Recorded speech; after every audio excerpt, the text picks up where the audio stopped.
Saudações, eu sou o Gapso. Eu sou o Nick. Eu sou o Wendel. Eu sou o Léo. E eu, o Vitor. E hoje a gente está aqui reunido para aproveitar a deixa da terrível adaptação de Hoshi no Samidare, o anime, para falar um pouco sobre adaptações em geral.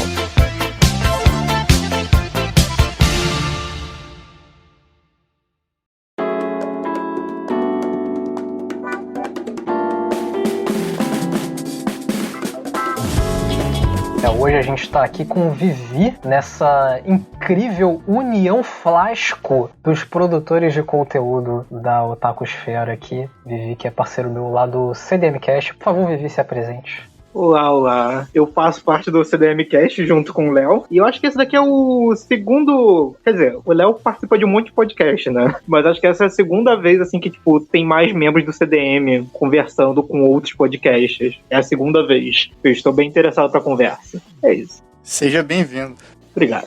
Eu acho que, de fato, o Hoshi no Samidare foi um novo fogo aí que queimou a lenha para essa discussão, mas a gente já tinha pensado ela um pouco antes, até por causa de Aku no Hana e por causa da adaptação de Uzumaki, que estava por vir, né, antes de ser novamente adiada. E isso porque a gente vive num meio, né, o meio otaku é um meio de constantes adaptações, ele é uma mídia, ele é produção artística, então a gente está lidando com mangás que adaptam light novels, web novels, animes que adaptam mangás e light novels, web novels, e a gente está tendo sempre que lidar com algumas polêmicas, alguns encrencamentos aí que a comunidade cria, e claro, as nossas próprias opiniões em relação a esse processo delicado que é o de adaptar, né, que a gente também vê em outras mídias. E aí o Hoshi no Samidare, né, foi meio que o novo gatilho pra gente fazer isso, né, e acho que cabe a nós agora meio que discutir, é aquilo que eu tinha falado, é do que falamos quando falamos de adaptação, né. Essa é a jogada de hoje.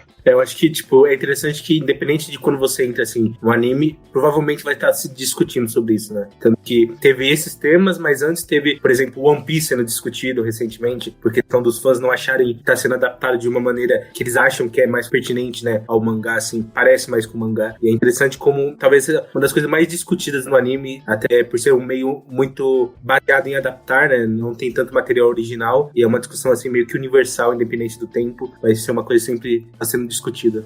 Eu acho que a gente pode começar tentando decifrar por que Hoshi no Samidare é um desastre, né? Porque falar sobre isso envolve falar sobre um problema pertinente da indústria de animação japonesa atual, que basicamente se resume a grandes empresas ou produtoras, no caso, como a Kadokawa, lançando um monte de adaptação barata e normalmente medíocre, de medíocre para baixo, assim, em termos de produção, em termos de tempo para trabalhar a série, que também para eles tem um custo baixo, porque um comitê de produção de anime envolve várias empresas, então não fica tão caro. E aí eles lançam dezenas de animes por ano nesse tipo de formato meio medíocre, na esperança de que um deles vingue, porque normalmente isso acontece. Então quando um vinga, eles recebem um lucro para vale a pena todas as outras tentativas que foram falhas. Como são várias empresas que dividem, isso normalmente, quando dá certo, paga em tese o que deu errado e eles lucram. Embora não seja verdade exatamente, mas essa é a ideia, né?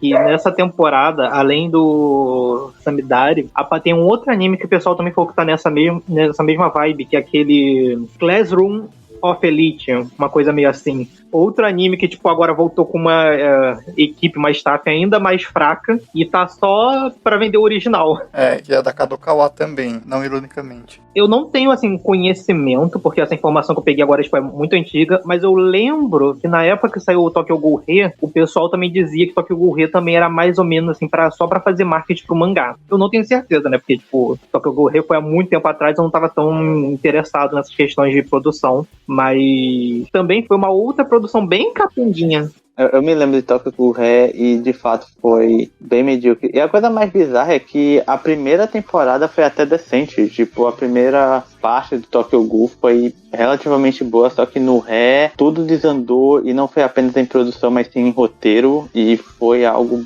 bem bizarro. Tipo, quando você lê um mangá, você percebe não só o quão discrepante é a qualidade, mas é como se os envolvidos não estivessem colocando muito esforço, é como se os roteiristas não estivessem mais preocupados em tentar fazer algo coeso e aí só torna-se esse amontoado de informação jogada em que nada faz sentido e não serve nem como marketing pra quem tá assistindo, porque eu na época não li o mangá e eu não entendi nada, tipo, a obra se perde e nem mesmo para os fãs, porque quem lê o mangá e vai ler aquilo vai se sentir provavelmente ofendido, porque não é tipo a obra que eles apreciam, eles se tornam outra coisa totalmente disforme e desfigurada do que era aquilo que você conhecia. Então, tipo assim, quando a gente fala de adaptações fora do mundo dos animes, a gente pensa em adaptações que se vendem sozinhas, né? Então, tipo, vai ter, sei lá, Marvel, Guerra Civil. O filme, ele não parece ter ele não tem uma grande conexão com o quadrinho, ele tem que se vender pelo filme.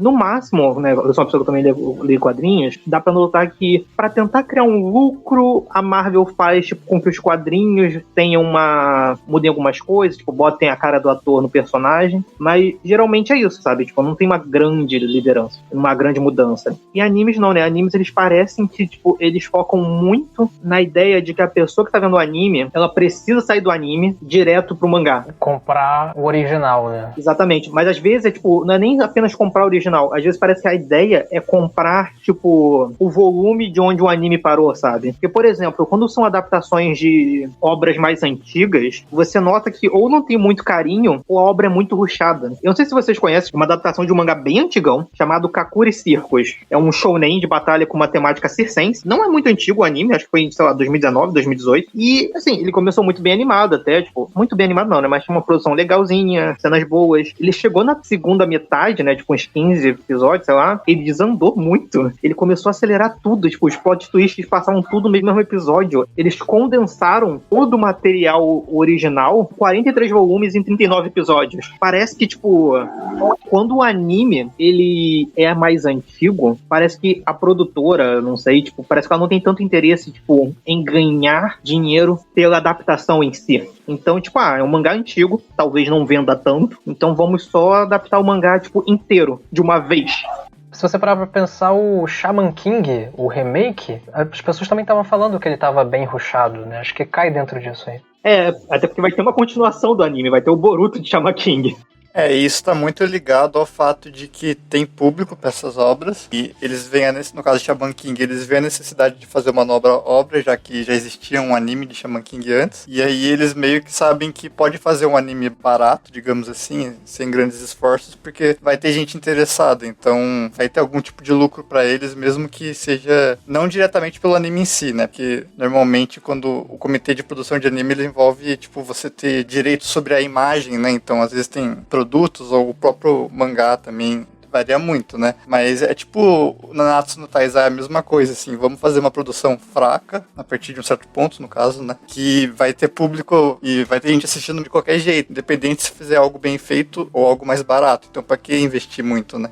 Até mais do que muitas vezes vender o material original, né? Compensa muito em si, né? A ideia de você fazer um título que você não vai gastar muito, você não vai dar tanto esforço com ele, mas ele já existe um público pra ele, né? Então eles podem, assim, licenciar pro exterior, bom preço talvez, né? Porque já tem um grupo de fãs no exterior. Que justamente volta tudo nisso de você ter um público já procurando aquele material e você pode, assim, já é uma coisa meio garantida, né? Um produto já garantido. Então acho que é por isso que nós temos tanto caso como aconteceu com Mahou-sama também, Yokozo que nós citou. Acho que tudo volta pra isso de você trata o material assim com desdém, que em Yokozo, por exemplo, muitos episódios foram terceirizados, né, por estúdios que são, assim, muito mal falados, né. Se eu não me engano, o de Yokozo foi pra 20 Second, que é um estúdio, assim, muito abaixo, assim, um estúdio muito ruim, né, pra você terceirizar. O produtor também é um produtor, assim, um novato, muito ruim, assim, considerado alguém novato, né, alguém que não entende muito. Então, a equipe é muito abaixo, então não existe realmente uma ideia de tentar fazer um produto muito bom, porque talvez venda de qualquer jeito, né. E isso sem falar que eu já tinha mencionado antes, tipo, os 40 animes genéricos de temporada que sempre saem, tipo, Isekai, que é a adaptação de uma light novel, que é a tentativa de você fazer várias coisas sem grande esforço, a tentativa que alguma delas vingue para compensar todos os outros fracassos, né? Esse monte de light novel sendo adaptado de premissa genérica, né? Normalmente Isekai, mas tem várias coisas, né? Que saem por temporada, que é tipo, pelo menos 50% de cada temporada de anime, elas são basicamente isso, assim, não são grandes produções e a maioria cai no esquecimento rápido e é na tentativa de que uma delas vingue para compensar tudo o restante. E coitado do pobre do Gapsu, que tem toda pré-temporada fazer o guia e escrever expectativas sobre o anime falando, esse aqui vai ser um daqueles 50 que vai ser uma merda. E o Gapsu tá em depressão agora pra fazer a porra do guia. Exato, já não aguento mais fazer esse negócio. Tá vendo aí, ó. A indústria de anime está acabando com a HGS anime. E tanto que tem acho que um ponto que eu acho interessante sobre que o Vitor comentou, de que essas adaptações estão pensadas pra uma galera comprar do volume de onde parou, é que é como também tem casos bizarros em que é como se as adaptações fossem feitas não para pessoas novas, para ser tipo marketing para apresentar um novo público, mas sim unicamente para os fãs que já leram a obra, porque tem adaptações em que eu mesmo já falo na experiência, como por exemplo Fate ou Mahoka, em que eu fui assistir elas às cegas. Eu obviamente não li o material original, eu não joguei né, a visual novel de Fate nem a light novel de Mahoka, só que o ponto é que quando eu fui assistir essas adaptações eu ficava genuinamente perdido. Tipo, é como se a obra não tivesse preocupação de contextualizar o universo para um novo público, como por exemplo os filmes da Marvel fazem, porque por mais que você não leia nenhum quadrinho da Marvel, você consegue acompanhar os filmes porque eles constroem um universo próprio para que qualquer um possa acompanhar. Então, se você quer começar um filme da Marvel, você vai poder iniciar de qualquer maneira, sabe? Você não precisa ler centenas de quadrinhos para poder pegar o contexto e entender a história daqueles personagens. Eu acho que mais ou menos hoje em dia, hein? Tipo, mais ou menos entre aspas, né? Porque, tipo, de fato, tem essa questão do multiverso e etc, né? Tipo, isso. Agora virou uma bagunça, né? É, verdade, né? Só que, no caso, eu falo mais, tipo, antes, né? Tipo, os filmes mais independentes, né? No caso do... E eu sinto que isso não acontece muito, às vezes, em anime. Tipo, é como se algumas pessoas, elas criassem uma adaptação, como se eles tivessem a certeza que quem fosse assistir já teria a base, então eles poderiam dar o luxo de cortar certas coisas ou apenas começar de um ponto que já é meio que avançado e, como resultado, fica muito perdido e...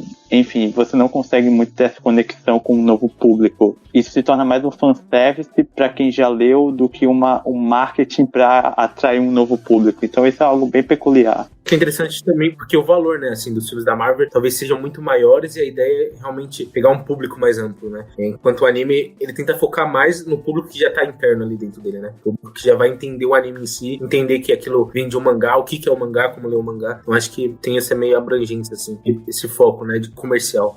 Uma coisa interessante que você falou sobre Fate e sobre essas adaptações que são feitas para os fãs, como fanservice, eu acho que o exemplo mais bizarro que eu já vi é um Fate chamado Fate Grand Order Babilônia. E esse Fate, ele é de um jogo, né, de celular, onde as histórias, se não me engano, né, se eu não parei para jogar, elas são divididas em singularidades. Então tem primeira singularidade, segunda, terceira, quarta. E o anime decidiu adaptar a 7ª singularidade de 8. E a história dela não tem, tipo, uma grande contextualização. É tipo como se tivesse o 7º capítulo de uma história, eles só fizeram um anime. Eles só tacaram lá. Você começa na reta final da obra e você assiste. Sei lá, não é como se fosse tipo uma continuação direta do jogo, sabe? É realmente uma adaptação. E eles fizeram essa adaptação tipo de uma maneira que realmente é só se você jogou o jogo. Tipo, dá pra você entender mais ou menos, porque tipo não é tão complexo a história desse Fate, mas tipo, conceitos, personagens, tipo, tudo. Foi a coisa mais bizarra que eu já vi. Eles pegaram uma história no final, adaptaram só o final e fizeram um anime disso. Eu lembro de já ter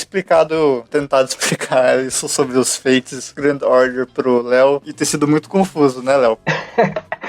Pra caralho. Porque assim, o que você falou tá certo, mas tem alguns outros animes de Fate Grand Order que compõem ele. Então assim, Fate Grand Order são várias singularidades, como você disse, e existe um OVA que adapta a primeira singularidade, só que tipo, é outro estúdio, outra produção, então são produções independentes. Existe o Babylon, que é a 7ª que você falou. Aí existe o filme de Camelot, que é tipo a 5ª, não lembro exatamente, mas acho que é a 5ª. E tipo, a 2ª, a 3ª, vários não tem adaptação mesmo. Então é muito pra quem joga. O problema é que a gente não entendeu a proposta aí da indústria, que é claramente tirar a passividade do espectador e fazer ele montar um quebra-cabeça. Isso é uma proposta interessantíssima, isso aí, cara.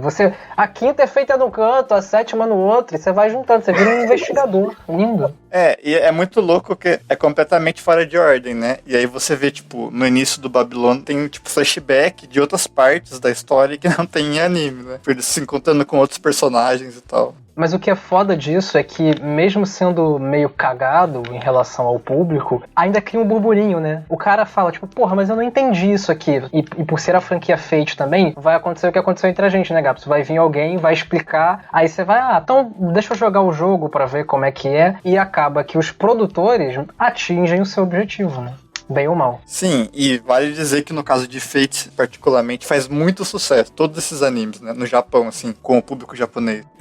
Fate provavelmente não seria, assim, tão grande quanto se ele não fosse essa coisa extra-midiática, né? Que você vai pra jogo, você volta, vem pro anime, vai pra filme. É interessante como, realmente, isso, assim, o anime é muito feliz, né? O Gabs tá falando, de você ter muita coisa que se interliga, né? Você não tá só no meio específico, você não tá só no mangá, só no anime. E eu acho que isso é um problema, na verdade, quando você pensa, assim, quesito artístico, né? Porque outra coisa que eu acho que esse cast vai girar muito em torno de o que é um produto, né? E quando você perde valor artístico de algo, né? Você tenta replicar, refazer continuações, pensando nela como um produto vendável e não como algo com um objetivo temático, uma história pra contar nova, né? Então, acho que Fate simboliza muito bem isso da ideia de um produto, realmente. Você conseguir vender de todas as formas possíveis o que seria, em teoria, um produto artístico, né? E interessante, né? Porque eu falei muito de mangá, novel, não sei o que no início, né? Mas hoje em dia, não sei se já era antigamente, mas eu acho que é uma tendência mais recente desse boom de adaptação de jogo, né? Você tem Tactical Up Destiny, teve um Subarashi Sekai, não sei o que, uma coisa assim que foi adaptada recentemente também. Enfim, é um boom dessas porra, Fate. Mas a gente falou muito aqui agora da parte mercadológica, né? Como que, enfim, o mercado afeta essas coisas. A gente deve falar mais um pouco porque são coisas muito intrínsecas, elas não são separáveis. Mas eu queria meio que colocar uma questão talvez mais filosófica de quando a gente tá falando de adaptação, que é meio aquele paradoxo do barco de Teseu, né? O que seria a essência das obras? Até que ponto a gente pode, tipo, mudar elas, alterar elas, que é uma coisa que vai acontecer, porque a gente tá falando, né, de transpor muitas vezes de uma mídia que é só imagem, que não tem cor, pra uma mídia com som e cor, né? E até que ponto a gente pode mudar isso e ela permanecer a mesma, assim, na opinião de vocês? Acho que, assim, cada obra é uma obra e eu acho que o núcleo muitas vezes vai girar em torno das coisas que uma obra quer discutir, né? Então, eu acho que quando você adapta, mesmo que você mude em si, assim, você pode até mesmo refazer a temática da obra e discutir ela de uma nova forma, mas eu acho que o núcleo de que uma obra quer dizer, eu acho que ela é muito central, assim, né? Independente de como você vai adaptar, eu acho que, sei lá, pegar uma Konohana, é uma obra sobre a insegurança juvenil e a transição de idades. Então, você vai manter isso e expandir, né? É uma coisa mais fantasiosa, é uma coisa mais de terror, é o caso de Konohana. Então você vai intensificar, eu acho que as qualidades que uma obra tem pro novo meio, né? Você vai pegar... O mangá não tem música, não tem som. Então você vai transpor isso de uma forma que case com a temática e o coração de uma obra, né? Imagino que seja esse meio que o que guia como você vai adaptar uma determinada obra. Você falou uma coisa interessante aí. Você tá falando de intensificar sentimentos que já estão presentes no original. Não acha também que é possível, e exatamente no contraposto disso, de talvez pegar uma história de terror e levar um pouco pra comédia? Eu vou pegar um pouco assim, talvez, Jojo. Se a gente pega os ovos de Jojo dos anos 90, lá com... Não sei se é anos 90 ou já começo dos 2000. Lá com Satoshi Kon, inclusive o Hiroshi Nagahama, acho que tá nessa adaptação aí. E se você compara ele com o da David Production, são coisas completamente diferentes. E eu diria até que o da David Production vai um pouco mais na linha do que o Araki vai. E tudo de certa forma pra dizer que o OVA, os OVAs de Jojo, eles foram pro lado muito mais Battle Shonen, assim, né? Não é exatamente o oposto, assim, né? Mas é quase como se eu estivesse falando que daria pra tu pegar um Junji Ito e fazer comédia, tranquilamente. Porque às vezes é tosco mesmo. Vocês não acham também que isso seria possível, assim? Eu acho que seria, pois isso no caso entraria num ponto de você fazer uma releitura. Tipo, você novamente tentar criar você pegar uma temática ou alguma obra e usar uma nova abordagem, uma nova estética, uma enfim, algo que soe diferente, um tanto distante do original, mas ainda assim você conseguir captar a mensagem e a filosofia que essa obra poderia passar, ou simplesmente talvez aprimorar ou ampliar ela de alguma forma. Então, eu acho que em partes, é até o que até inclusive falei no podcast do Akunohana, é que eu acho que isso encaixa em parte com essa adaptação de Akunohana, porque como eu tinha falado, eu não acho, e isso é algo que talvez é uma opinião meio impopular, mas eu não acho a adaptação de Akunohana algo tão perturbador e pesado e grotesco quanto o mangá é. Pra mim, tipo, justamente a Konoha, pra mim, ele tem essa aura um pouco propositalmente mais cômica, mais descontraída em parte, porque é como se o diretor, ele tivesse justamente usando isso pra desafiar os leitores do mangá, sabe, justamente apresentar uma outra perspectiva de uma mesma história, mas ainda assim funcionar muito bem, porque, como eu falei, tipo, toda a base, tudo aquilo que faz a Konoha ser o que ele é, as discussões, as nuances,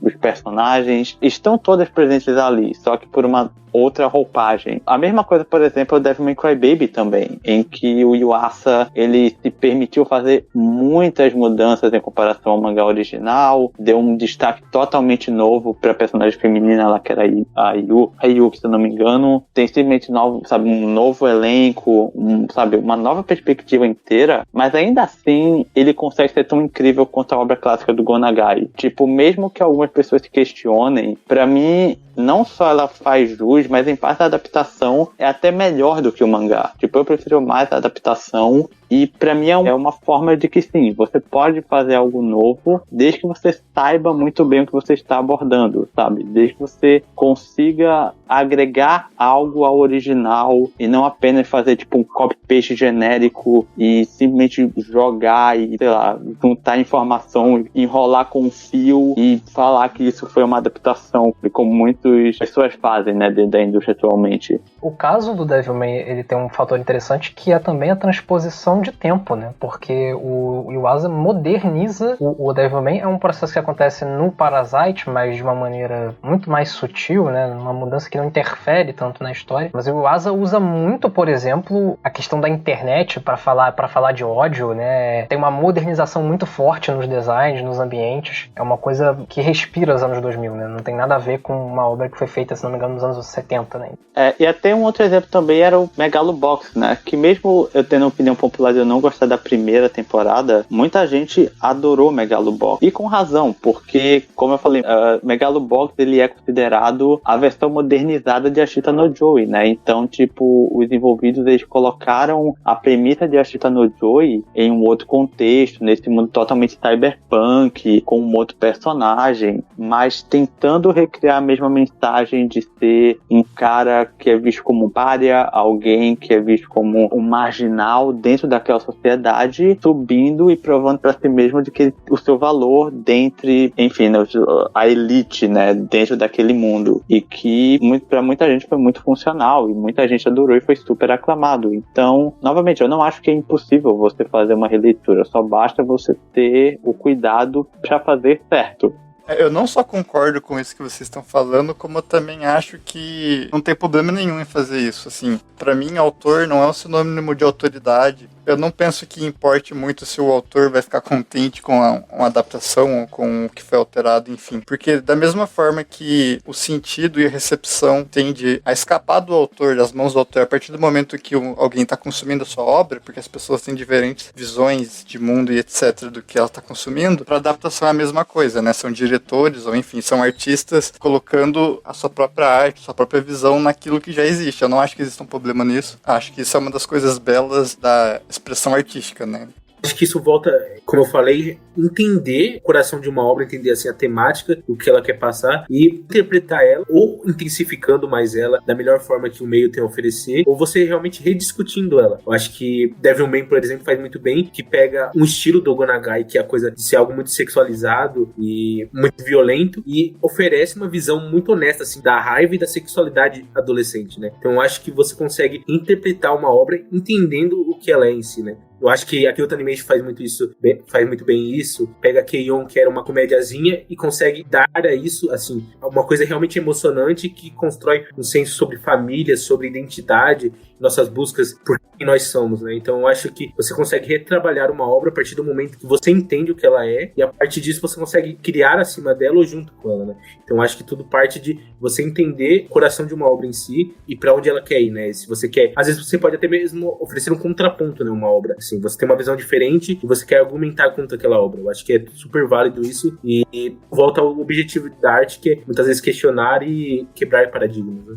Eu queria citar também, como você falou da Kyoto Animation, não falando da Kyoto Animation, mas falando da Yamada, que ela faz exatamente isso também com Reiki Monogatari, porque ele não é exatamente uma adaptação fiel ao livro, conta a história do Reiki. Você pode chamar ela de releitura, enfim, mas o que ela é uma peça animada que busca apresentar aquela história, narrar pontos daquela história de uma maneira que só a Yamada faz, com a cinematografia dela, e a própria existência da protagonista, a Biwa, que ela não é uma personagem que existiu historicamente de verdade, ela é alguém que está assistindo, né? Ela é uma observadora. Então a própria personificação da Biwa, que vê tudo o que acontece na história, mas ela não interfere, e todas aquelas mensagens ao final sobre levar a história adiante e passar as mensagens para frente e mostrar o que aconteceu com as pessoas que já se foram, né? Então tudo isso está ligado com o valor artístico e o valor da própria animação dela, né? Então ela usa o próprio meio, a animação em si, o anime, para fazer uma conversa sobre o que é a história. O Reiki é muito bom porque, assim, a Yamada pega uma história que é meio muito sobre a humanidade, sobre legado, e leva nisso, através da sensibilidade artística dela, uma situação que ela acha muito triste, né? Assim, uma situação que representa o peso da perda, né? E eu acho que é uma coisa muito interessante, porque você pega a visão de uma pessoa particular, que é a Yamada, e a visão que nós vemos acompanhando em todas as suas obras, é muito particular, e ela, através do prisma dela, nós enxergamos essa história, né? Eu acho que é uma das coisas, assim, uma das melhores coisas que você tem em uma obra de arte é justamente isso, de você, pessoa, apresentar o prisma dela de uma obra, né? Eu acho que é muito, muito mais interessante, eu prefiro muito mais do que, sei lá, uma adaptação plena, porque parece que é uma outra história, né? Um autor tá apresentando pra você, no primeiro momento, uma outra história, e como o Garço falou, usando tudo que o meio tem a oferecer e tudo que ela aprendeu a como manejar esse meio da melhor forma que ela consegue, né? Eu acho que é muito mais prazeroso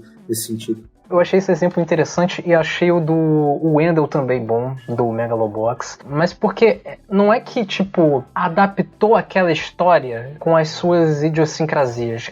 É que, tipo, fez outra história. E eu acho esse um movimento muito mais raro dentro o Devilman, acho que talvez também vá por esse lado, assim. Mas você realmente, cara, você mudou os personagens. Assim, o Devilman você mantém os personagens.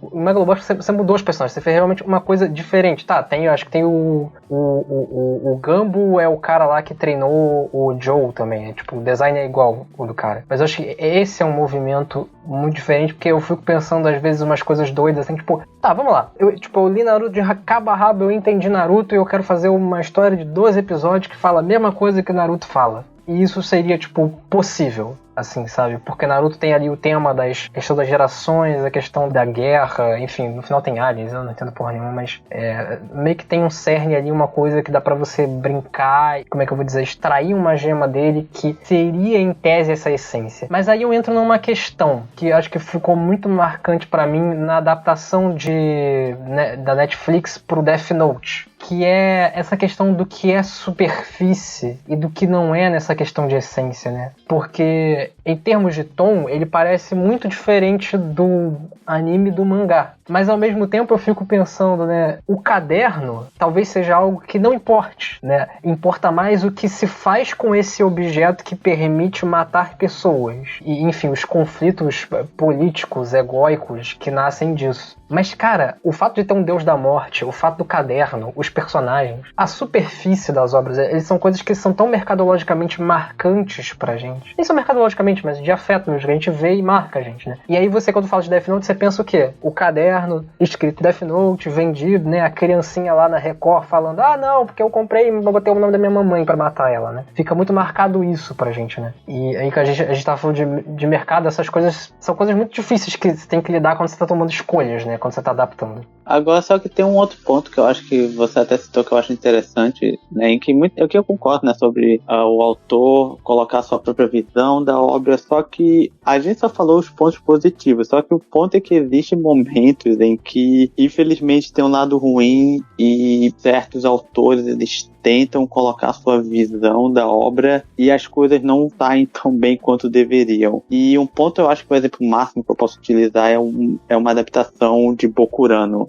né, que é um mangá relativamente underground. Talvez eu acho que a essa altura ele não é tão conhecido, mas ele tem uma certa relevância, em que eu fui ver a adaptação e a obra estava começando relativamente bem, tipo, a primeira metade era ok, você tinha no desenvolvimento de personagens e tal, até que chegou um momento em que na segunda metade da adaptação a obra teve uma queda brusca e os personagens literalmente não estavam sendo desenvolvidos. Tipo, não tinha desenvolvimento algum, mesmo ele sendo uma adaptação de 24 episódios e o mangá tendo apenas 66 capítulos. Então, dava pra fazer algo, dava pra eles adaptarem todo, mas não houve. E nisso eu fui ler a obra original, eu fui pesquisar o que diabos aconteceu pra ver se a culpa foi do original. E eu percebi que sim, o mangá é incrível, mesmo não sendo recomendado pra pessoas de coração fraco, porque ele é um mangá pesadíssimo. E tanto que depois eu fui perceber que, inclusive, durante a adaptação houve uma treta entre o autor do mangá original, que era o Morihito Kito, e o diretor da adaptação, porque basicamente o diretor, ele não quis ser fiel pelo único fato de que o final era muito pesado. Ele simplesmente achou o final muito triste e trágico, e ele não iria recriar, porque para ele aquilo ia ser algo muito repulsivo, de muito mau gosto, entre aspas, e ele realmente decidiu entregar, não só entregar um final alternativo, mas literalmente cortar desenvolvimentos inteiros de personagem, porque seria muito pesado pra TV. E como consequência, a adaptação ficou medíocre. Então, isso eu acho que é um dos pontos que mostra esse contraponto, sabe? De um autor ele querer mexer em uma obra que ele sabe que simplesmente é algo muito delicado, que ele sabe que é algo muito subversivo, que não é algo feito para ser acessível para todo mundo, e ainda assim ele ainda querer ficar relutante porque, ai meu Deus, o pessoal vai reclamar quando passar na TV, ai meu Deus, vai dar polêmica. Tipo, cara, se você não consegue... Normalmente isso nem é uma questão muito de diretor, né? Isso geralmente é produtor e tal que implica. É verdade, né? Mas, enfim, talvez possa ter sido, né, não culpa apenas dele, mas seja lá quem for que mexeu nessa adaptação, acabou fazendo essa decisão que meio que destruiu a obra, pelo menos a parte final dela. Porque, como eu falei, tipo, essa escolha de você querer alterar e querer fazer algo mais leve, quando o ponto da obra já era ser algo muito desafiador e pesado e trágico, justamente para você refletir e, sabe, naqueles temas que é transmitido, acaba meio que minguando o objetivo da obra. Porque quando você chega no final de Bokurano no anime, tudo perde peso e você não consegue mais se importar com o que está rolando em tela. Ao contrário do que acontece no mangá, em que quando você decide ler, as coisas só pioram e pioram até você chegar no final, que é um imenso soco no estômago e você sai dessa experiência bastante quebrado e exausto de tão tenso que é. Então, enfim, pra mim eu acho que tem casos e casos, porque como eu falei, existem diretores que não parecem ter muito cuidado, ou eles apenas querem, eu não sei, mexer nesse material pra querer fazer algo mais acessível quando ele não precisa ser, ou querer, eu não sei, talvez desvirtuar um pouco porque poderia ser algo imoral. Enfim, eu não sei, assim, mas é algo que me deixa um pouco pé atrás e que inclusive também liga com o que o Léo falou e essa grande medo que as pessoas têm de mudanças em adaptação, né? Porque muita gente hoje na indústria de anime, né, principalmente o público, não quer que as suas obras sejam alteradas, né? Elas querem o copy-paste do mangá, aquilo que elas conhecem, porque aquilo é o mais seguro, né? Tipo, elas leram o mangá, elas sabem que é bom, elas sabem que é aquilo que elas gostam e elas querem ver aquilo transposto em telas, né? Ela não quer correr o risco de ter algo novo e essa coisa nova simplesmente desandar e dar algo muito ruim, né? Então eu acho muito interessante isso. É a questão do afeto, né? Um pouco a elementos que estão ali na superfície mesmo, como eu tinha falado. E essa questão de você correr riscos, né? Quando você tem seu material adaptado, a gente pode até conversar se tem alguma questão ética, né? Até por isso que eu comecei com a pergunta do quanto que a gente pode tirar de algo e ele continuar esse algo. E aí, sei lá, eu consigo lembrar aqui de cabeça, por exemplo, de Dragon Ball Evolution, que não tem nada a ver com nada, né? Só tem um alien, um Goku desviando de espadas, tipo, uma parada completamente aleatória, assim. E um outro exemplo também, que inclusive um dos primeiros animes que eu vi, que foi Rosário Vampire, né? Um mangá que relativamente antigo da Shonen Jump. E foi até engraçado, porque quando eu vi o anime pela primeira vez, tipo, ele foi um dos primeiros animes que eu vi, e quando eu assisti a adaptação, né, as 2 temporadas, ele foi tão ruim, que na época, né, quando eu era, tipo, mais jovem, eu tive essa ideia, gente, tipo, nossa, como eles deixaram isso publicar, né? Tipo, como que alguém, tipo, como que teve o alvará pra isso existir? Aí eu vou tentar ler o mangá e ver o que aconteceu. E daí eu me dei conta de que o mangá é totalmente diferente, é infinitamente melhor, e de que os envolvidos nesse projeto do anime só fizeram puta descaso, porque eles literalmente descaracterizaram todos os personagens da obra inteiros. Tipo, se simplesmente a obra original ele era uma mistura de muita coisa, de tipo shonen, comédia romântica e drama e comédia, no anime ele só vira tipo um michi genérico, insosso e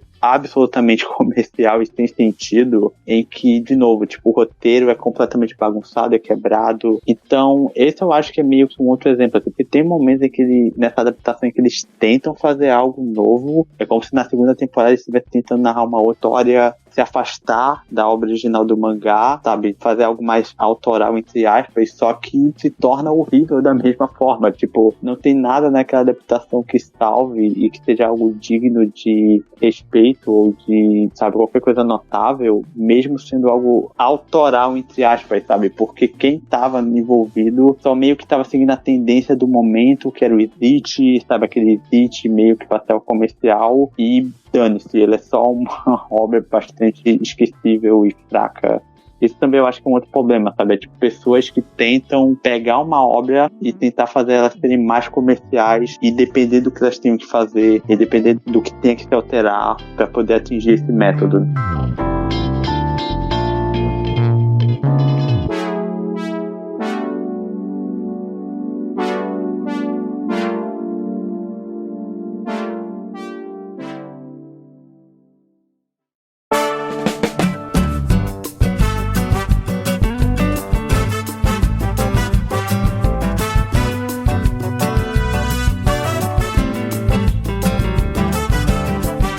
Pensando uma coisa que será que é tão importante assim, tipo, essa questão de, tipo, querer adaptar a essência do autor? É porque, tipo assim, eu não acredito muito em respeitar o autor, sabe? Pra ser bem honesta. Eu acho que, tipo assim, o maior desrespeito que você pode fazer com o autor, talvez, seja você adaptar sem sequer ser a sua visão, sabe? Tipo, vamos dizer assim, tipo, eu não consigo pensar em anime, mas eu consigo pensar em filmes. Tipo, você vai fazer uma adaptação de algum filme ou algum livro famoso e a única coisa que você mantém daquilo é o nome, e você faz a coisa mais, como é que pode dizer, tipo, mercadológica possível. Não porque é a sua visão, mas porque é isso que vende. Isso talvez eu acho um bocado desrespeitoso, mas sei lá, também eu não tenho tanta noção, tipo, eu acho que, de verdade, eu acho que se você tá inspirado no universo, né, tipo, sei lá, você queria escrever uma história nesse universo, eu acho que a coisa mais honesta que você pode fazer é, de fato, você botar o nome daquele universo, tipo, quero fazer uma série de zumbis que se passa num universo onde tem uma grande empresa corporativista que liberou esse zumbi sem querer numa cidade e veio um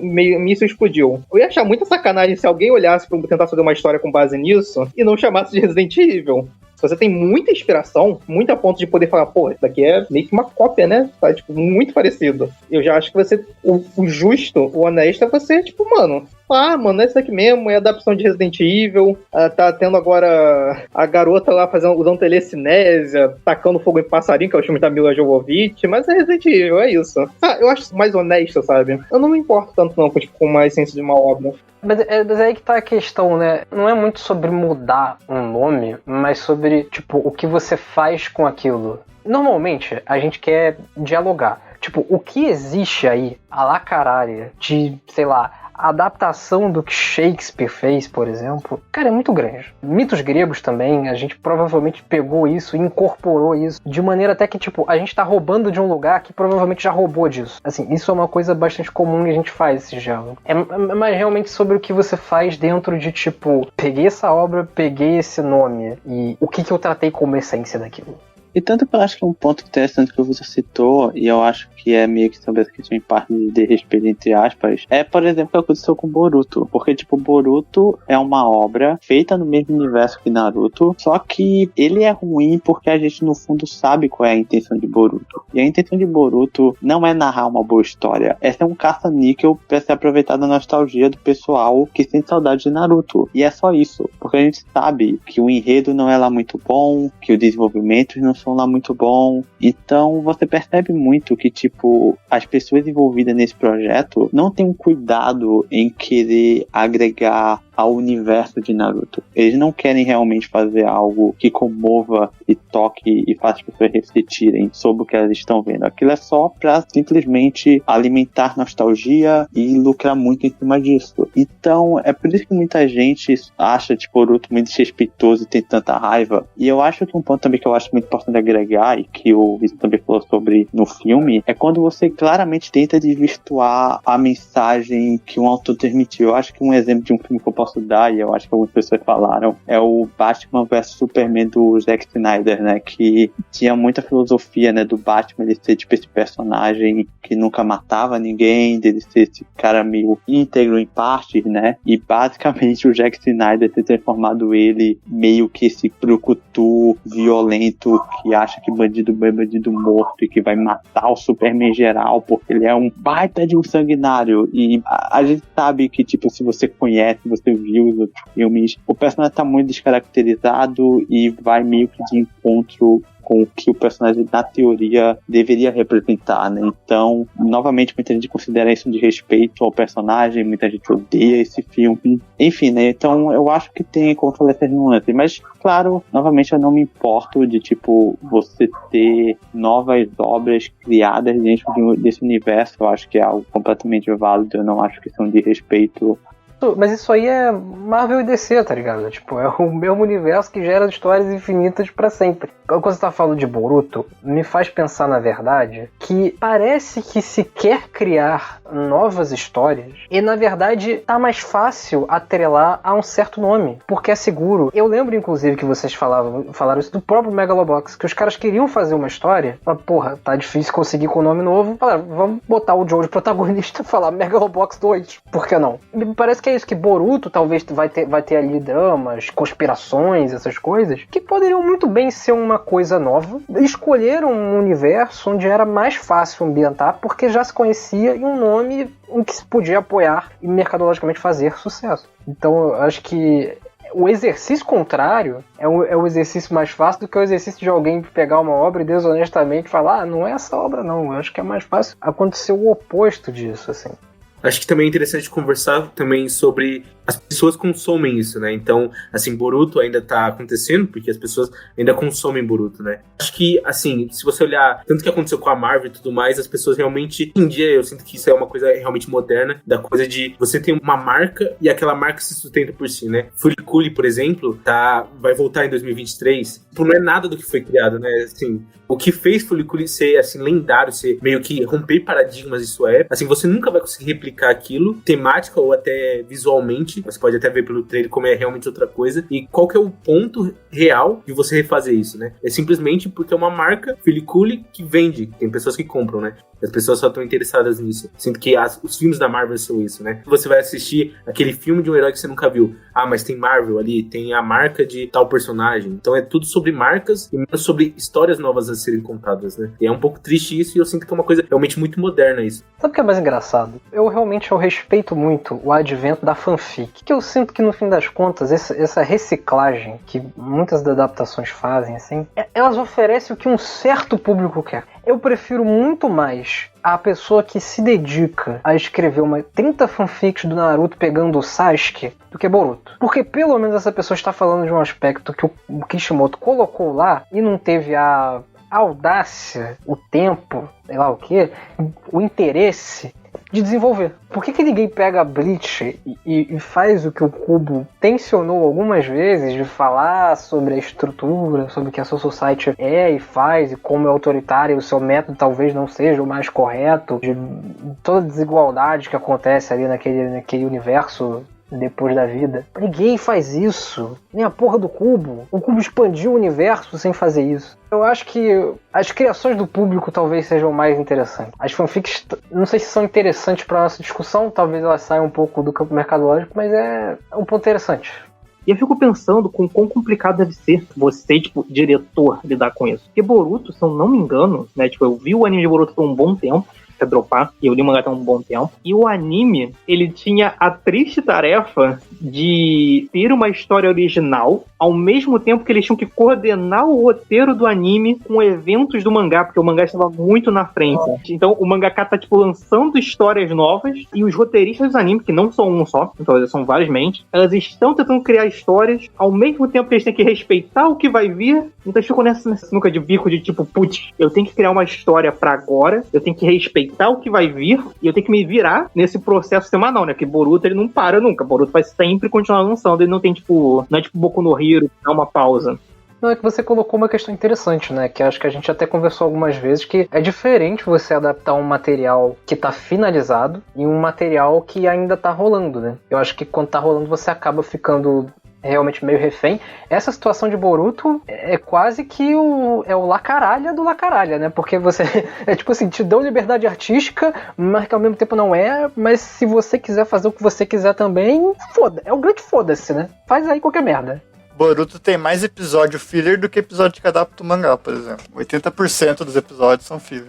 E tanto que também Boruto, ele tem liberdade artística de alterar muita coisa cânone de Naruto, sabe? Tipo, sabe, não é como se, tipo, os envolvidos no projeto estivessem presos a querer manter, sabe? Tanto que teve lá morte de personagens importantes lá em Boruto também. Então, tipo, eu não sinto que eles estejam necessariamente presos nesse caso, porque como ela falou, Boruto é uma obra original, né? Tipo, claro, ela é baseada no universo de Naruto, mas ela é original, querendo ou não. Então, tipo, não é como se eles precisassem seguir à risca o que Naruto tinha, sabe? Tipo, é um novo elenco, novos personagens, então eles podiam fazer algo do zero, entre aspas, só pegando alguns elementos chaves do universo e implementando, sabe? Tipo, como, novamente, sabe? Eu acho que eles teriam sim muita liberdade, então eu não acho que há uma, sabe, tipo, essa grande pressão, sabe? Ainda mais porque, de novo, como o Boruto tá associado ao nome de Naruto, meio que já vai ser muito famoso. Tipo, sabe? Quem é fã de Naruto vai querer acompanhar Boruto, sabe? Tipo, não é como a dificuldade de você criar uma obra do zero pra ser algo comercial sem ninguém conhecer, sabe? Tipo, eles já vão ter essa vantagem, sabe, em comparação aos demais, sabe, por ser parte dessa franquia, sabe, então é a mesma coisa que me pareceu com Fate, sabe, tipo, muito Fate por aí é lançado, só que a grande maioria já vai ter a base de que é Fate, então, tipo, muita gente já vai assistir, sabe, já vai ter um público interessado, e não é como se eles tivessem essa grande pressão de querer fazer algo, de ficar preso ao material original, sabe, eles têm liberdade de fazer isso, só que, de novo, resta saber como fazer, né, e esse é o grande X da questão. Não, mas no caso de Boruto, eles ainda ficam presos ao mangá sim. Tipo, eles adaptam sempre que tem conteúdo suficiente no mangá. Só que o problema é que o mangá é mensal e o anime é semanal. Então não bate, né? 12 capítulos por ano. E quantos episódios tem por ano, né? Tipo, não bate.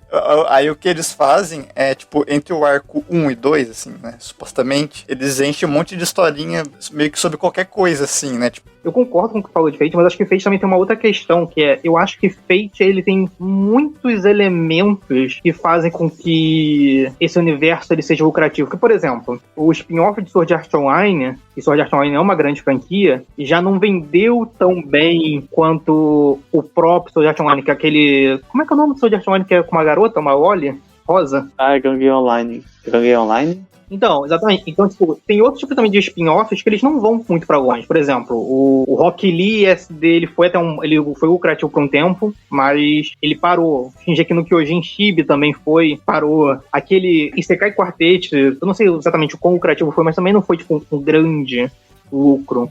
E o Fate tem aquela questão que, tipo, eles reaproveitam muitos elementos que eu acho que torna Fate muito lucrativo. Então, tipo, você sempre vai ter uma Saber, você vai ter a... Eles sempre conectam tudo no universo também, assim. Exatamente, então acho que tem uma grande questão aí, tipo, por exemplo, o Boruto mesmo, eu acho que o anime deve estar tendo uma boa audiência, mas eu sei que o mangá de Boruto, as vendas já despencaram muito. Já, tipo, caíram muitíssimo mesmo, ele tá bem longe de ser, tipo, tão lucrativo.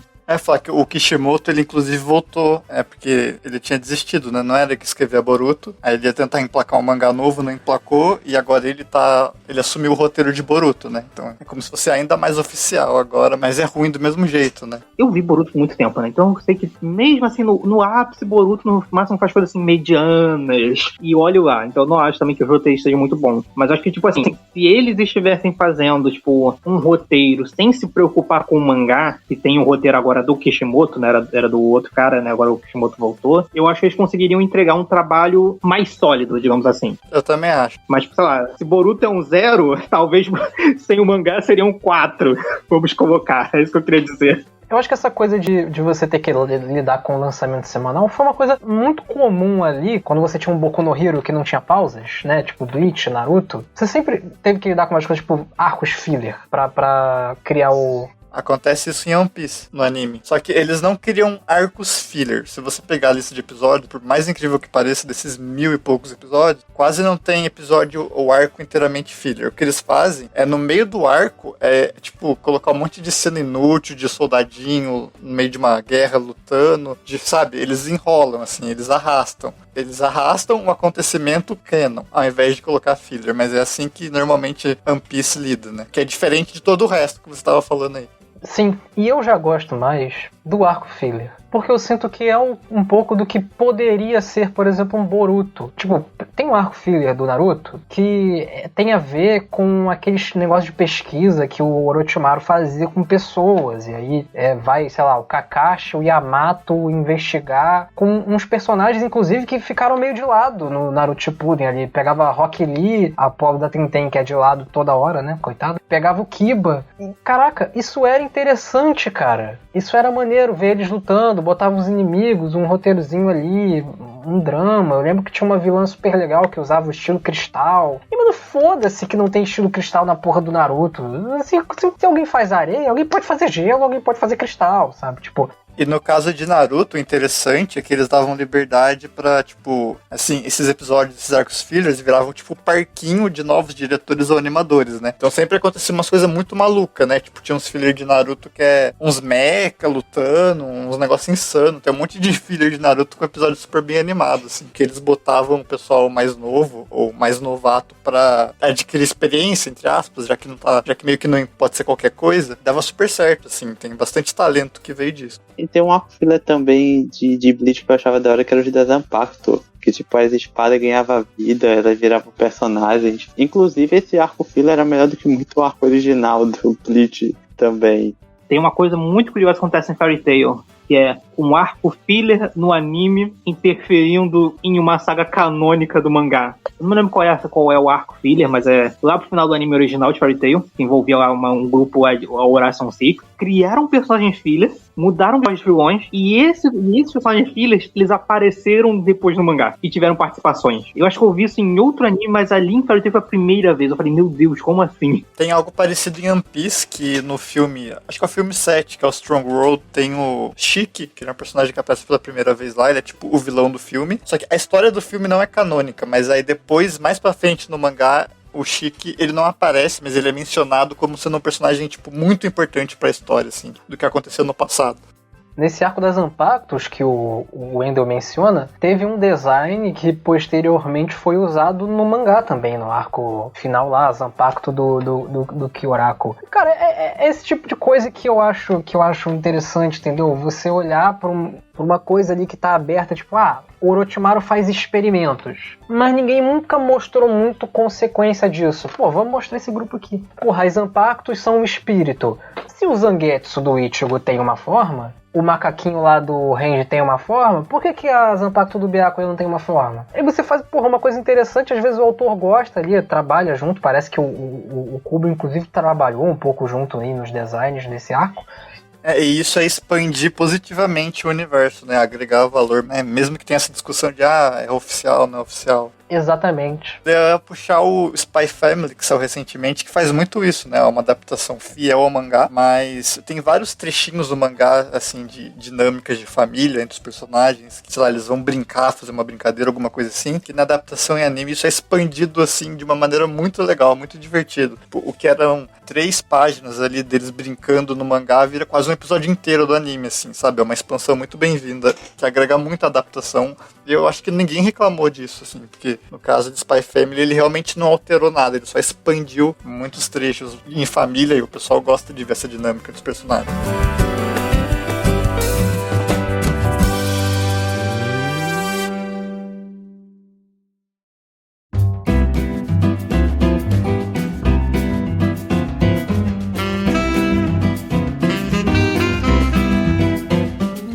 Ele comentou muito sobre, enfim, né, alterações, mudanças. O ponto é que também existem diretores que eles não querem fazer algo autoral de novo, né? Eles só querem pegar a obra e adaptar elas da forma mais fiel que eles puderem, porque eles não, sabe, eles só estão lá para querer, né, enfim, eles não querem colocar lá uma grande ideia, só querem realmente fazer algo fiel. E ainda assim existem momentos em que essas adaptações, mesmo elas sendo teoricamente fiéis, não alterando muita coisa, ainda conseguem se tornar fracas e medíocres de alguma forma. Então, qual seria o ponto para você fazer no fim o que seria uma adaptação tradicional, né? De você pegar, fazer o que seria o processo da transmídia, né? De você pegar uma história do mangá e recriar ela da exata mesma forma, só que na mídia audiovisual, né? De uma forma que foi agradável. Sem agregar em nada, né?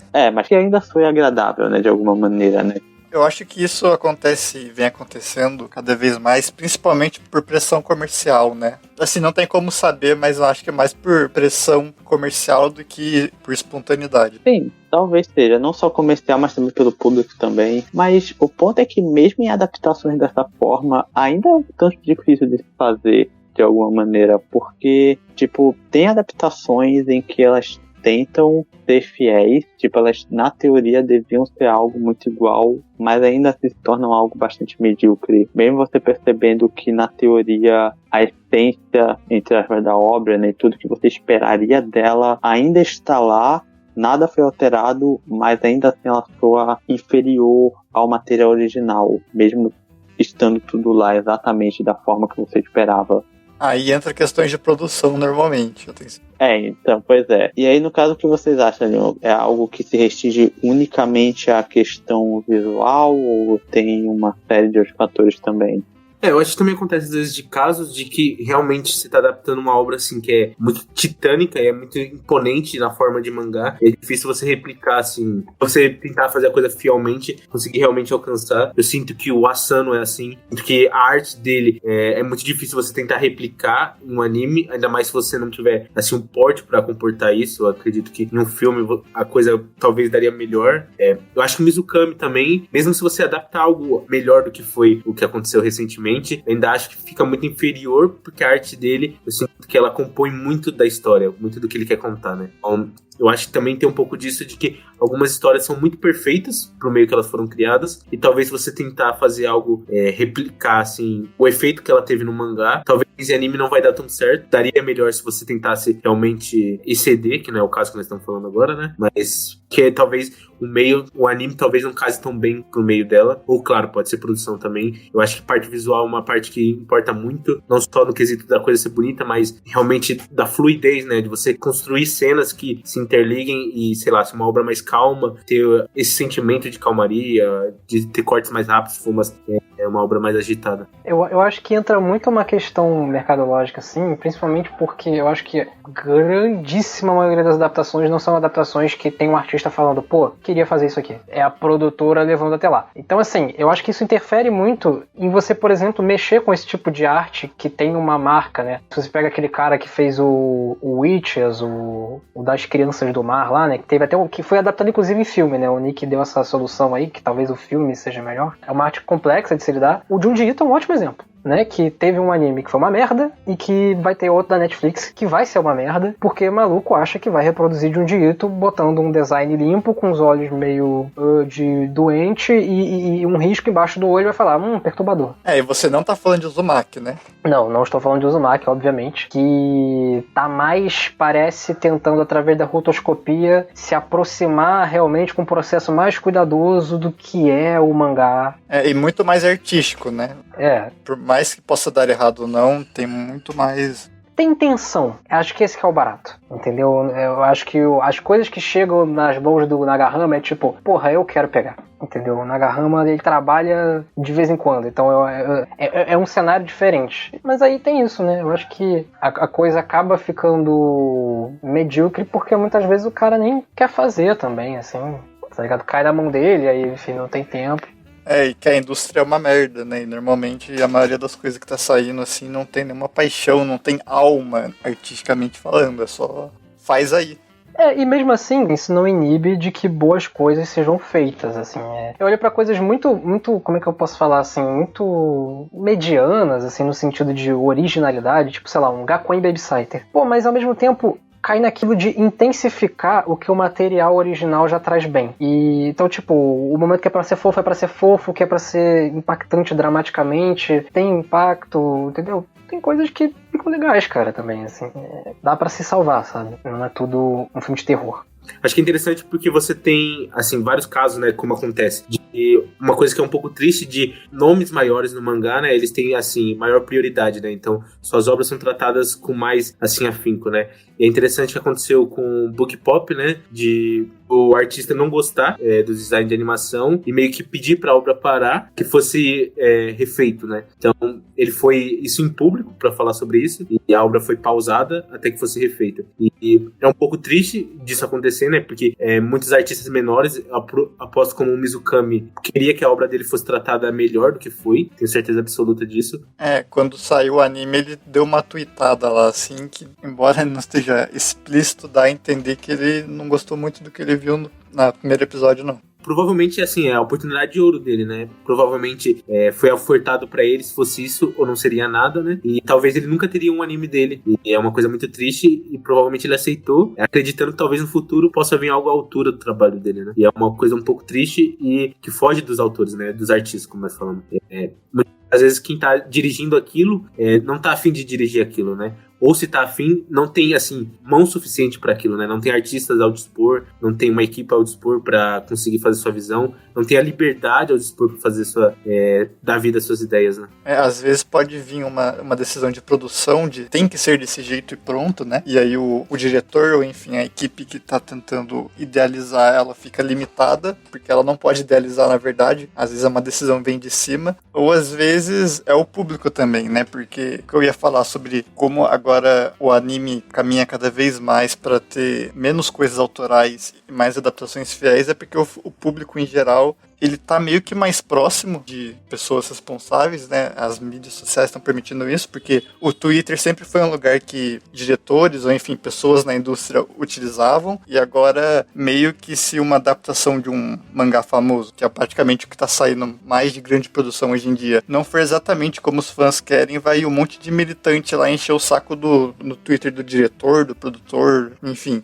Que nem aconteceu com o Shingeki, né? Exato, e que nem acontece com o diretor de Chainsaw Man, assim, ele meio, não nesses alguém enchendo o saco, mas no sentido de cobrar alguma coisa, que nem saiu ainda, mas no sentido de ficar persistindo, de, tem que ser desse jeito que a gente quer, ver se faz direito, né? Tem uma pressão muito grande, e eu acho que as produtoras já sacaram isso, né? Que grande parte do público, e o público de anime cresceu muito nos últimos anos, eles são pessoas aqui no Ocidente, por exemplo, que normalmente só querem ver as suas obras bem adaptadas no padrão meio que 1 para 1 e com boa animação, né? Esse é basicamente o padrão do público de anime hoje em dia. Ele quer ver a sua obra favorita bem adaptada e sem riscos, né? Sem grandes estilizações, sem alguma coisa. Mas sabe um outro lado disso que eu acho curioso e talvez preocupante, que é o seguinte, por exemplo, você pega uma Netflix, assim, né? As coisas lá acabam atingindo um outro público. E tem uns negócios, assim, terrivelmente mal feitos lá, como Record of Ragnarok, né? Horroroso o anime disso.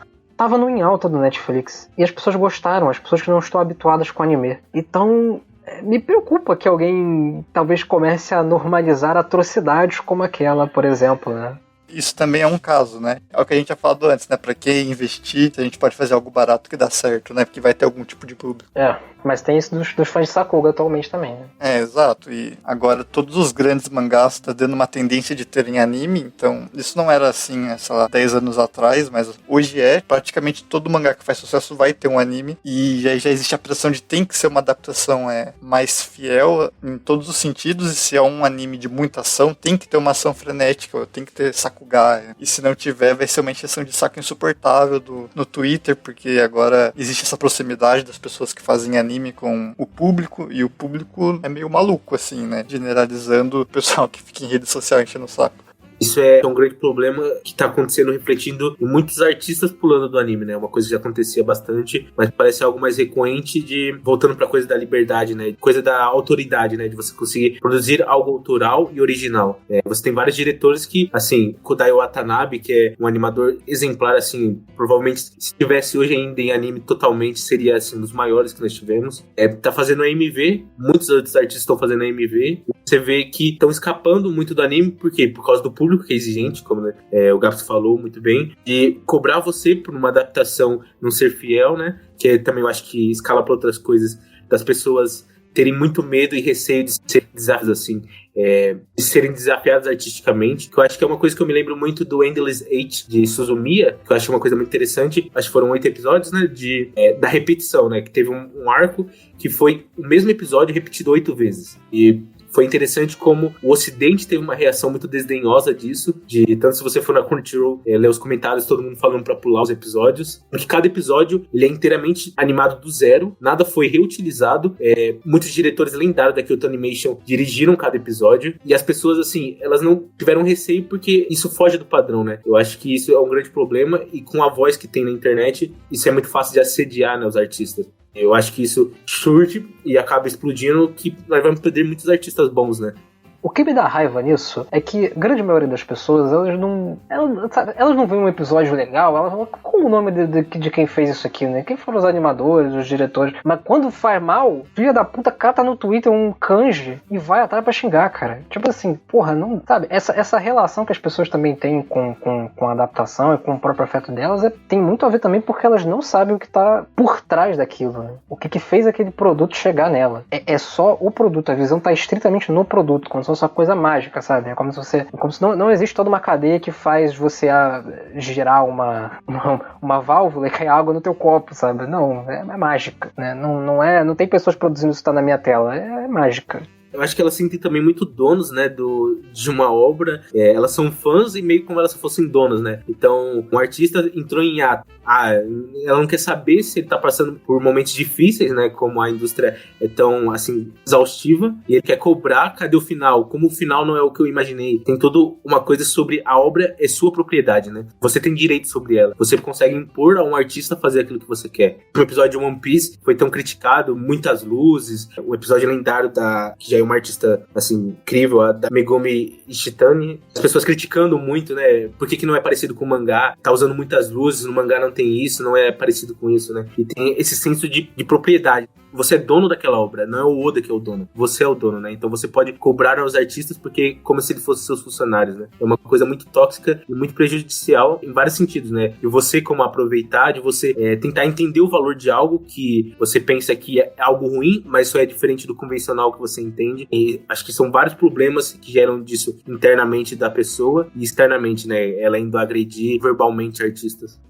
O pessoal tem reclamado muito dos últimos episódios de One Piece porque, assim, apesar da animação estar incrível, tá no ápice do anime em batalha, os animadores eles têm utilizado muitas luzes mesmo, meio que auras em volta dos personagens para representar o poder deles, e é coisa que não existe no mangá, né? Então o que tá acontecendo recentemente é o pessoal ir xingar os animadores no Twitter. Por que você fazendo isso? Isso não é Dragon Ball? Porque é como se lembrasse o Ki do Dragon Ball, sabe? Os personagens lutando com uma aura em volta mesmo, que não existe. Que é tipo a liberdade artística para demonstrar o poder que os animadores estão fazendo. E tem um monte de animador, assim, recebendo um monte de mensagem muito ruim. E isso é coisa, tipo, de hoje, assim, de semana passada, da semana retrasada, tem acontecido. É meio curioso que esse tipo de coisa acontece com muita frequência com animes de longa produção, né? Eu, por exemplo, eu dropei o One Piece tem um tempo, mas eu sempre acompanho às vezes, né? Eu fico vendo mais lutas, fico vendo mais cenas, mas, cara, o One Piece, a animação, o estilo, os personagens, a direção, tudo isso mudou muito de tempos em tempos. E nunca é um bagulho muito estável. Se você pega, por exemplo, a animação lá do... acho que é Holy Cake, né? O arco que eu vi agora anterior. E você compara com a animação de Skypiea, é uma coisa muito diferente. Tem vários elementos diferentes, estilos diferentes. E eu revi Naruto não tem tanto tempo assim. E é muito engraçado que Naruto ele sempre teve coisas muito diferentonas e criativas desde o começo. Distorção de animação. Tem umas animações que ficam meio parecidas com uma geleia. Tem outras animações mais rígidas. Já ali no Exame Chunin, né, tem aquela luta do Sasuke com o Orochimaru que já é assim, né? Sim, então, tem vários momentos assim, a animação de Naruto, ela nunca foi, muito, não foi tipo Bleach. Bleach, por exemplo, sempre manteve uma consistência no geral. Bleach nunca saiu muito do que ele se propôs, mas Naruto sempre saiu. Mas aí, quando chegou numa diferença onde as pessoas, não bateu no gosto delas, aí elas falam, não, pera aí, Naruto nunca foi assim. E a gente tem, por exemplo, exemplos como o Pain versus a Kyuubi. E, cara, sei lá, eu posso pegar aqui da cabeça, várias lutas de Naruto são diferentonas. Kakashi versus Obito não tem nada parecido com Naruto versus Sasuke, que não tem nada parecido com Sasuke versus Deidara, que não tem nada parecido com Sakura versus o Sasori, tá ligado? Se você vai pegando lutas principais, Hidan versus Kakuzu, por exemplo, a animação, a estética, a direção, você vê muitas coisas diferentes. Muitas mesmo. Mas quando tem aquela bem diferentona que, sei lá, o pessoal não tá tão acostumado, não, peraí. Aí agora não pode. Agora você fez o diferente muito diferente. E o engraçado é que isso sempre foi anime, né? Uma das características principais, historicamente falando, é os animadores fazerem a animação do jeito deles e isso ficar marcado individualmente, né? E isso sempre aconteceu na história do anime, apesar de hoje em dia o pessoal tentar seguir uma linha um pouco mais rígida e travada, enfim, mas sempre foi uma característica essa individualização de eles colocarem o próprio estilo na animação, né? E Naruto tem vários estilos diferentes e várias animações diferentes, e aí é só quando não bate com o santo da pessoinha que ela vai falar que tá tudo ruim, né? Mas com um exemplo universal, que é, tem uma animação que ela tem um traço mais ou menos cartunesco, vamos dizer assim, né? Não exatamente cartunesco, mas tem um traço mais simples, mais experimental. Se você pega um bagulho que é mais experimental e você faz muito fotorrealista, independente se o fotorrealismo tá muito diferente do que a proposta da obra, as pessoas vão gostar. Se você faz um bagulho, extremamente detalhista, com uma animação, extremamente, vamos dizer assim, explosiva. One Punch Man, né?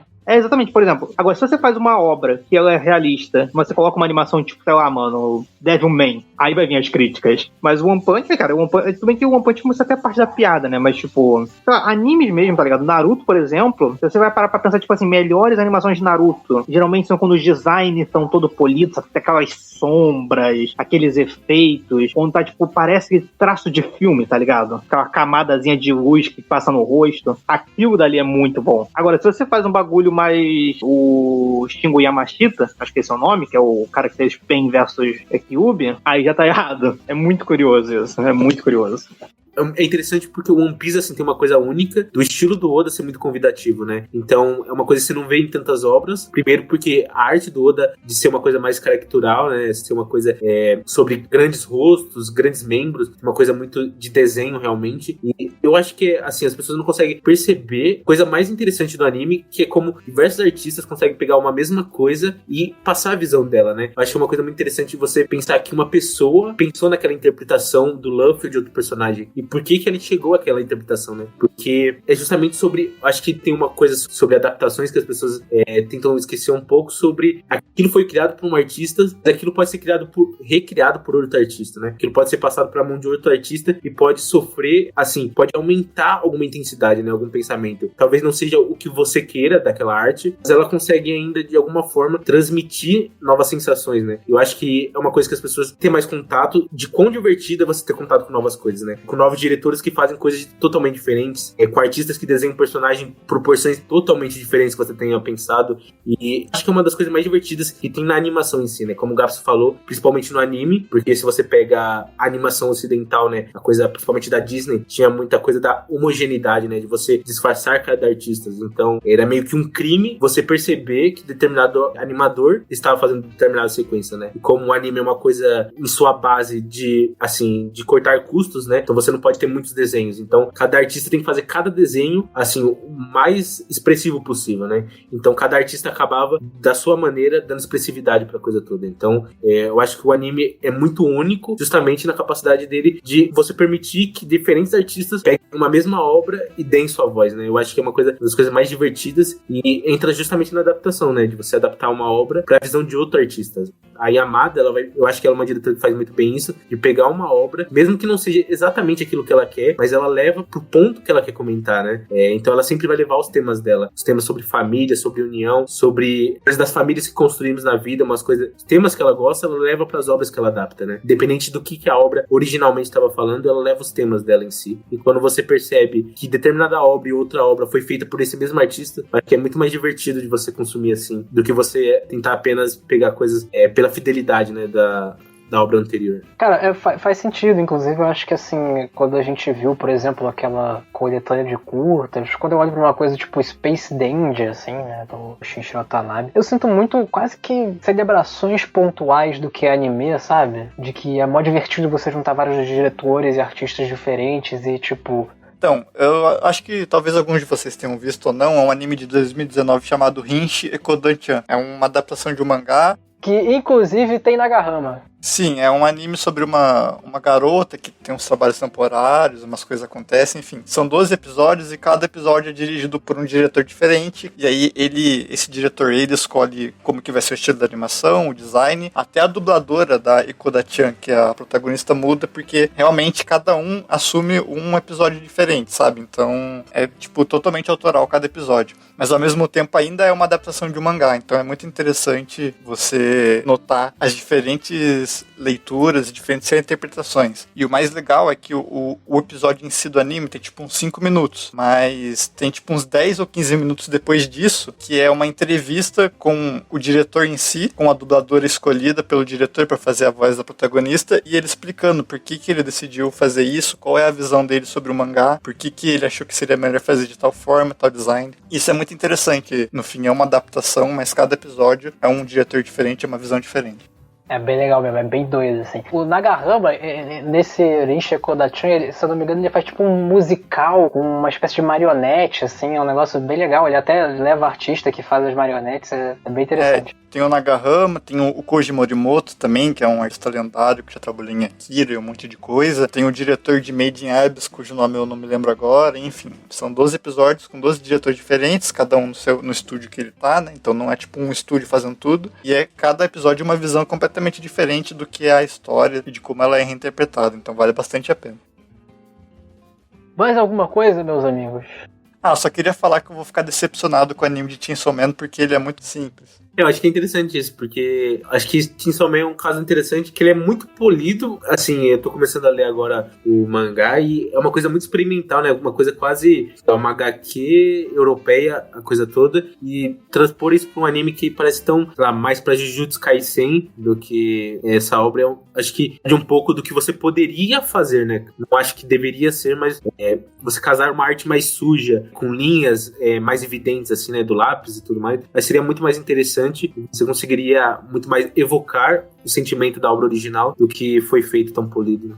Tipo assim, eu não tô nem falando que vai ser mal animado, porque obviamente vai ser totalmente o oposto, e não que não possa ser legal e tal, né, mas justamente o que o Nick falou, né, apesar de ser impressionante a animação, faz parecer que tá faltando algo, assim, pelos trailers, porque, assim, o mangá, ele tem esse algo diferente e ele é meio revolucionário dentro da Jump, né, ele tem um estilo visceral, apesar dele ser preto e branco, você pode pegar as caras capas coloridas ou as páginas coloridas e ver que tem um estilo, tem um rabisco, tem uma coisa diferente que poderia agregar bastante se fosse um pouco mais assim no anime, um pouco mais estilizado. Mas enfim, isso não quer dizer que nem que vai ser melhor, nem que vai ser pior, mas é só a minha visão, a visão que eu tenho com animação, que eu acho que agregaria muito mais e teria muito mais substância se ele trouxesse um pouco disso, né? Um exemplo que eu acho interessante de alguém que pegou uma arte suja e fez uma coisa muito própria, embora não tenha conseguido reproduzir exatamente essa sujeira, foi o Dororedoro, assim, que eu acho que ele fez coisas muito legais, muito pra cima, coloridas, que parecem muito distantes daquele preto e branco super sujo ali do mangá, mas ao mesmo tempo criou uma identidade muito própria, também com um uso legal ali de 3D e tal. É um trabalho maneiro, né? O Chainsaw também achei esquisito lá, aquela estética dele lá, né? É porque é a mesma coisa que Jujutsu Kaisen, né? Jujutsu Kaisen, você pega o mangá, ele é muito mais sujo também, e o anime é super clean, e o Chainsaw Man tá seguindo nesse estilo mais clean, realista, que não me agrada, mas assim, enfim, né? Não é que vai ser ruim, é só que ele poderia ser muito mais. Eu acho que a fotografia de Chainsaw Man, mais especificamente, não os personagens, né, mas acho que os cenários, ela veio muito numa onda que meio que começou com... Não vou dizer que começou, né, mas acho que ficou forte com Kimetsu, porque Kimetsu, o mangá, né, ele tem um traço que vai muito pro oposto do anime, é muito pouco polido, é muito serrilhado. A autora de Kimetsu, ela não se importa tanto em fazer um bagulho bonitinho, sabe? Então você vê vários serrilhamentos, a porradaria dela é meio desajeitada. E tipo, eu falo isso nem no mau sentido, sabe? Porque eu gosto do traço dela. E a Ufotable, ela pegou e fez aquela fotografia, tipo, aquela fotografia que já vinha, tipo, dos Fate, cara, no Kyokai, e ela transformou em um bagulho muito mais forte. O traço de Kimetsu ainda é meio um pouquinho diferente, né, da maioria dos shonen, mas se você olhar, por exemplo, os cenários e tal, é um bagulho muito polido. O Jujutsu no Kaisen, que veio depois também, os cenários também é muito aquele bagulho fotorrealista. E eu acho que vai ser assim, sabe? Tipo, essas obras, assim, muito famosas, eu não sei se vai ser assim, tipo, no geral, mas acho que, tipo, principalmente o mapa e o Futable, acho que eles sempre vão focar muito em fazer cenários muito bonitos, muito fotorrealistas. Porque bem ou mal, tipo, é isso que pega muito público, sabe? É você poder pausar a imagem em qualquer cena e, opa, dá pra tirar print e fazer um wallpaper. Acho que a gente discutiu bastante coisa, deu pra ver que, novamente, o problema é o capitalismo, aí, claramente. E enfim, acho que a gente viu que é um pouco difícil entrar no campo filosófico quando o campo mercadológico, né, grita muito alto aí, né? Não, você vai falar que a cultura de consumo manufaturada não tem muita sensibilidade para trabalho criativo, né? E dá nisso. Exatamente. E acho que é importante também se informar, saber como acontecem os processos que fazem os produtos chegarem pra gente, que isso também ajuda a gente a se tornar mais maleável como público que, né, tem alguma força, né, pra alguma coisa, mas que apesar disso tem artistas muito apaixonados também no meio do anime, que ainda continuam fazendo coisas muito interessantes mesmo, com adaptações que são mais, né, frame do mangá e tal, enfim. E obrigado, Vitor, por sua presença. Opa, que isso, eu adorei participar, foi uma conversa muito boa. Fala daquele podcast merda que você faz parte, né? Ah, acho que eu e o Léo fazemos parte, famoso CDMcast, que sempre que a gente participa, alguém fala que é o Conversa de Mangá e as pessoas chamam de Papo de Mangá, muito bom. Exatamente, já pediram até pra gente mudar de nome. Segue a gente lá no Twitter e TikTok, @CDMcast, estaremos lá fazendo dancinha pra vocês. Não, mas sigam a gente. É isso. E se você chegou até aqui, por favor, não esqueça de seguir a gente na plataforma que você estiver ouvindo no nosso podcast e também divulgá-lo, compartilhá-lo para todo mundo aí que você conhece. Você também pode mandar um e-mail pra gente em hgsanime@gmail.com e, além do mais, você pode contribuir com o nosso projeto para que a gente continue fazendo podcasts, continue com o site e até aumente a nossa quantidade de programas gravados por mês, contribuindo com a gente no nosso PicPay, que é HGS Anime, ou nos ajudando por Pix no hgsanime@gmail.com, que é essa nossa chave. Esse foi mais um programa do HGS Anime Podcast. Obrigado e até a próxima.